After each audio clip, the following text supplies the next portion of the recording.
നമസ്കാരം. ഇടതുപക്ഷ അനുകൂലികൾക്കുള്ള ഒരു സന്തോഷ വാർത്തയുമായിട്ടാണ് വന്നിരിക്കുന്നത്. ഇടതുണ്ടെങ്കിലേ ഇന്ത്യ ഉള്ളൂ എന്നതായിരുന്നു തലക്കെട്ട്. ഇപ്പോൾ ഇന്ത്യയിൽ ആകമാനമായി CPMന് 4 സീറ്റും CPIക്ക് 2 സീറ്റുമാണ് ലഭിച്ചിരിക്കുന്നത്. അത് ഏതൊക്കെയെന്നും വിജയിച്ചവരാരൊക്കെയെന്നും പരിശോധിക്കാം. ആദ്യത്തേത് കേരളത്തിൽ നിന്നുള്ള ആലത്തൂർ സീറ്റാണ്. അവിടെ ജയിച്ചിരിക്കുന്നത് CPM ആണ്. CPMന്റെ K രാധാകൃഷ്ണനാണ് ജയിച്ചിരിക്കുന്നത്. 20,000-ലധികം വോട്ടുകളുടെ വ്യത്യാസത്തിൽ കോൺഗ്രസിലെ രമ്യ ഹരിദാസിനെയാണ് തോൽപ്പിച്ചിരിക്കുന്നത്. രണ്ടാമത്തേത് തമിഴ്നാട്ടിലെ ഡിണ്ടിഗൽ ലോക്സഭാ മണ്ഡലമാണ്. തമിഴ്നാട്ടിൽ DMKയുടെ സഖ്യകക്ഷിയായിട്ടാണ് CPM മത്സരിച്ചത്. 4 ലക്ഷത്തിലധികം വോട്ടുകളുടെ ഭൂരിപക്ഷത്തിൽ CPMന്റെ സച്ചിദാനന്ദനാണ് അവിടെ വിജയിച്ചത്. SDPIയുടെ ഒരു സ്ഥാനാർത്ഥിയാണ് അദ്ദേഹം തോൽപ്പിച്ചത്. മൂന്നാമത്തേത് തമിഴ്നാട്ടിലെ തന്നെ മധുര സീറ്റാണ്. അവിടെ വിജയിച്ചിരിക്കുന്നത് S വെങ്കടേശനാണ്. അദ്ദേഹം 2 ലക്ഷത്തിൽ പരം വോട്ടുകൾക്ക് BJP സ്ഥാനാർത്ഥി രാമശ്രീനിവാസനെയാണ് തോൽപ്പിച്ചിരിക്കുന്നത്.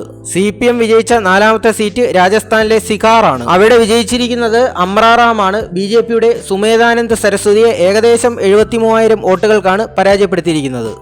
ചുരുക്കം പറഞ്ഞാൽ SDPI സ്ഥാനാർത്ഥിയും പരാജയപ്പെടുത്തി, BJP സ്ഥാനാർത്ഥിയും പരാജയപ്പെടുത്തിയിട്ടുണ്ട്. അതുവഴി വർഗീയതയ്ക്കെതിരെയുള്ള ഇവരുടെ പോരാട്ടമാണ് തെളിയിച്ചിരിക്കുന്നത്. CPI വിജയിച്ച 2 സീറ്റുകളും തമിഴ്നാട്ടിലാണ്. അതിൽ ആദ്യത്തേത് തിരുപ്പൂരാണ്. അവിടെ വിജയിച്ചിരിക്കുന്നത് K സുബ്ബരായനാണ്. ഏകദേശം 1.25 ലക്ഷത്തിൽ പരം വോട്ടുകൾക്കാണ് AIDMKയുടെ അരുണാചലത്തെ പരാജയപ്പെടുത്തിയിരിക്കുന്നത്. രണ്ടാമത്തെ സീറ്റ് നാഗപട്ടണമാണ്. അവിടെ CPIയുടെ V സെൽവരാജാണ് വിജയിച്ചിരിക്കുന്നത്. അവിടെയും 2 ലക്ഷത്തിൽ പരം വോട്ടുകൾക്ക് AIDMK സ്ഥാനാർത്ഥിയാണ് തോൽപ്പിച്ചിരിക്കുന്നത്. രാജ്യത്ത് മൊത്തം 52 സീറ്റുകളിലാണ് CPM മത്സരിച്ചത്. അതിൽ 4 എണ്ണത്തിൽ മാത്രമാണ് വിജയിച്ചത്. കേരളത്തിൽ നിന്ന് ഇത്തരത്തിലുള്ളൊരു തിരിച്ചടി CPMന്റെ അണികളും നേതാക്കളും ആരും പ്രതീക്ഷിച്ചിരുന്നില്ല. പക്ഷേ ജനങ്ങൾ പ്രതീക്ഷിച്ചിരുന്നു എന്നതാണ് യാഥാർത്ഥ്യം.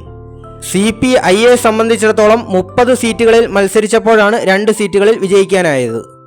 ഏതായാലും CPMന്റെ ചിഹ്നം പോകുന്നൊക്കെ കേൾക്കുന്നുണ്ട്. അതിനെക്കുറിച്ചൊക്കെ തെരഞ്ഞെടുപ്പ് കമ്മീഷൻ തീരുമാനിക്കട്ടെ എന്ന് പറഞ്ഞുകൊണ്ട് നിർത്തുന്നു. Thank you.